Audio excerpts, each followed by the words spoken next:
Պարոն Վարդևանյան, հակակոռուպցիոն կոմիտեն ձայնագրություն էր հրապարակել, դա այն մասին էր, որ ձեր թիմը գումար է բաժանում քաղաքացիներին, ընտրողներին, որպեսզի Սամվել Կարապետյանին ընտրեն, ինչ կարող եք ասել, դրանք հստակ ձայնագրություններ էին, կարծես թե չհերքվեց։ Տիկին Սարգսյան, ես զարմանում եմ, որ դուք ասում եք հստակ ձայնագրությունը, առավել ևս ձեր փորձից ելնելով, վստահ եմ դուք կարողանում եք տարբերակել մոնտաժված ձայնագրությունները ոչ մոնտաժված ձայնագրություններից։ Ավելին, ես վստահ եմ մեր գործընկերները կհիշեն 2020 թվականին մի աղմկահարույց սկանդալային ձայնագրություն էր հրապարակվել, որը ներկայացվում էր որպես սպանության փորձի կազմակերպման վերաբերյալ մի ձայնագրություն։ Այնուհետև նույն դատախազությունը նույն քննչականով հրապարակել էր այդ ձայնագրությունը, իրենց իսկ ձեռքով կարճեցին այդ քրեական վարույթը, այն հիմքով, որ այդ ձայնագրությունը եղել է կենցաղային բնույթի։ Ավելին, ես լսել եմ փաստաբաններից, ով այդ գործով ներգրաված է հայտարարությունը, ըստ որի ներկայացված միջնորդություններից գրեթե ոչ մեկը չի էլ բավարարվել։ Նույնիսկ հիմնավոր կասկածը չի հաստատվել։ Իդեպ, պատկերացրեք, եթե պարզվի այդ խոսակցությունը կենցաղային բնույթի էր։ Օրինակ, երկու հարազատների միջև խոսակցություն էր, որից հետո ծիծաղում են այդ նույն անձինք, բայց դա ձայնագրության մեջ, որը հրապարակվել էր, չէր դրվել, բայց սղագրության մեջ այն կար։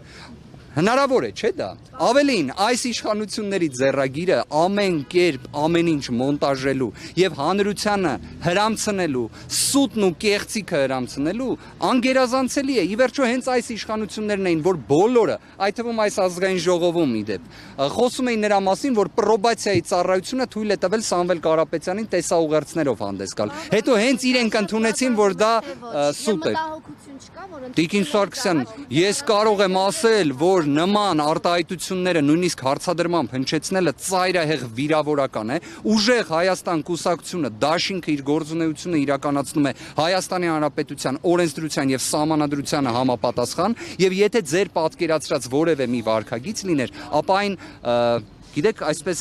սփռված կլիներ ամբողջ տեղեկատվական դաշտում։ Այն էլ մի հատ կիսատ պռատ ձայնագրություններ, այն էլ պարզվեց հիմնավոր կասկածներն է չեն հաստատվում։ Սամվել Կարապետյանի տեսաուղերձ։ Շնորհակալ եմ հարցի համար։ Այսօր տեսա։ Իդեպ այսօր տեսա հայտարարությունը, տեսա իդեպ։ Գիտեք, շատ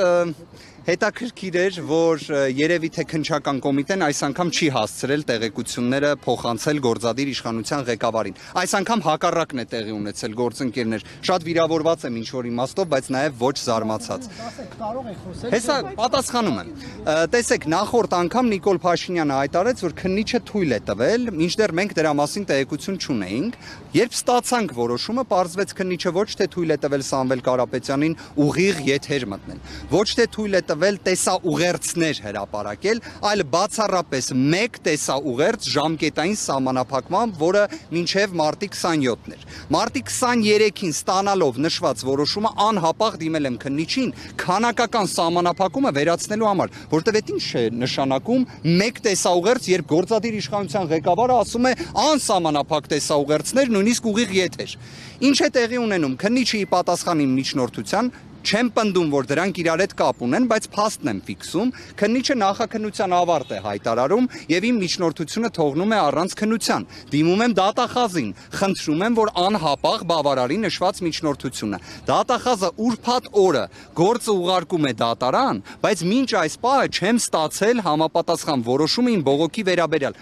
Գործընկերներ, եթե դուք ինձ օգնեք եւ դատախազությունը թեկուզ թող նորից նույն խողովակով լինի, այսինքն մենք սկզբից լսենք Նիկոլ Փաշինյանը դրա մասին հայտարարի, հետո ես որոշումը ստանամ, շատ շնորհակալ կլինեմ եւ վստահ եմ մեր հանրությունն էլ կլսի։ Պարոն Վարդևանյան, դուք պնդում եք, որ պարոն Կարապետյանը ոչ տեսաուղերձի, ոչ հարցազրույցի հնարավորություն չունի։ Այո, ցավոք սրտի, բայց պնդելով դա, խնդրում եմ միանալ մեր բողոքին դատախազությանը այս պահին, որ նշված մեր միջնորդությունը բողոքը բավարարվի եւ քանակական սահմանափակումը վերացվի։ Այդ թվում ժամկետային սահմանափակումն է, որտեղ կարծում եմ, որ պատկերացնեք, տենց երևույթ գոյություն չունի, որ օրինակ խոսեն մշտապես մի անձի մասին,